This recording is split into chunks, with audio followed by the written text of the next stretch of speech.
Hi, it's Alaska Granny. I'm on a long cruise which has lots of sea days, and those are always nice times to have to spend reading and thinking and planning. I have 4 books that I've been reading on my long cruise, and they've been very good books to read and think and plan and discover new ideas about prepping. The first book that I read is Endurance by Alfred Lansing, and it's about the Shackleton journey to Antarctica. And this was particularly special to me because this voyage that I'm on has included Antarctica. If you're not familiar with the Endurance story or Shackleton's adventures to Antarctica, this is a book that explains to you how his ship was trapped in the ice floe. He was there with his men and some dogs and what limited supplies they could bring, because this is in the early 1900s. This book takes place in 1914, which is over 100 years ago, and so times were much more primitive then. So if you were an adventurer, you really were exposed to extreme, harsh conditions, and there was no fallback plan. If you were going on an excursion to somewhere like Antarctica, you had to make it or break it, and this is the adventures of how these men survived, trapped in the ice floe, then their ship broke apart, then they were stuck on the ice. They finally floated to an island where they knew there could be whalers, but they were on the wrong side of the island. They just had adventure after adventure, hardship and challenge. And if you read these types of stories, you understand about inner strength and being prepared as you can. And you want to then think for yourself, what kind of challenges could I face? What kind of strengths do I have? What would I need to have the courage to endure such hardships? Few of us will probably ever experience something as harsh as a winter in Antarctica, stranded on an ice floe, but we will all have challenges of some kind in our life, and reading about the courage of others can help us develop ideas, thoughts, and courage in our own heart and life. The next book I read is The Birthday Boys by Beryl Bainbridge. This book covers the adventures of some of the crew who went with the Scott Adventure and Expedition to the pole. It goes through like a journal where they're explaining in first person their own story, their own adventures, what they were thinking and what they endured. And if you know anything about Scott's journey and expedition to the South Pole, you know that it turned out very tragically. Because my trip included Antarctica, this was a especially poignant story for me to read. It also gives you the hope, the courage, the expectations, the adventure, and it also explains how hardships and tragic things can turn out, even with the best of planning and the most knowledge.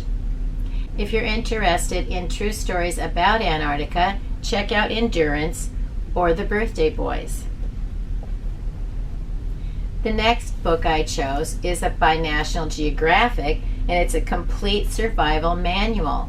This book has stories about individuals and the hardships that they overcame in modern day adventures.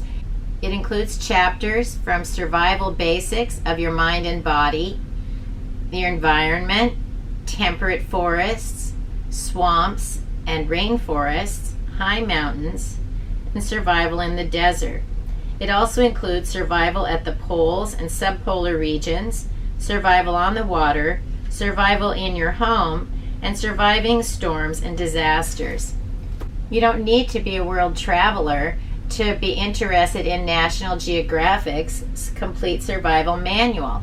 It has tips and tricks, stories and anecdotes to help you learn just ideas, thoughts, survival techniques, all kinds of ways that help your mind, train you to think and come up with unique ideas, and put thoughts together to plans of unique adventures, individual hardships, and incidents that could come up in your life. The next book I read is A Beginner's Guide to Paradise by Alex Sheshanoff.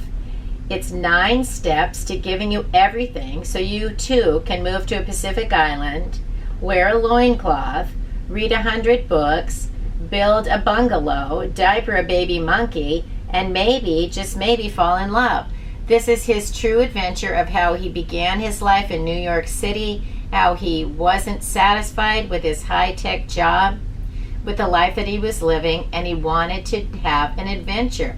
Where can you drop out, so to speak, find an island, how to choose one, what his adventures are. It's a very easy read book that chronicles his adventures and all of the different challenges that he had. One of the activities that Alex Sheshanoff did was contact all of his friends and say, tell me the name of one book you would bring with you if you were going to be stranded on a desert island.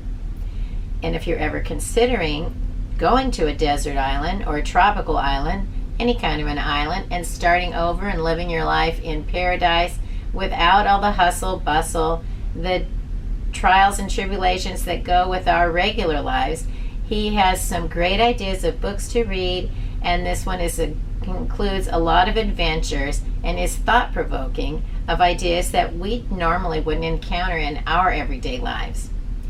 So if you're looking for new ideas of adventures, reading about how people have survived hardships, and ideas, tips, and tricks on how to survive the things that might come your way, how to have the strength to endure, check out some of these books.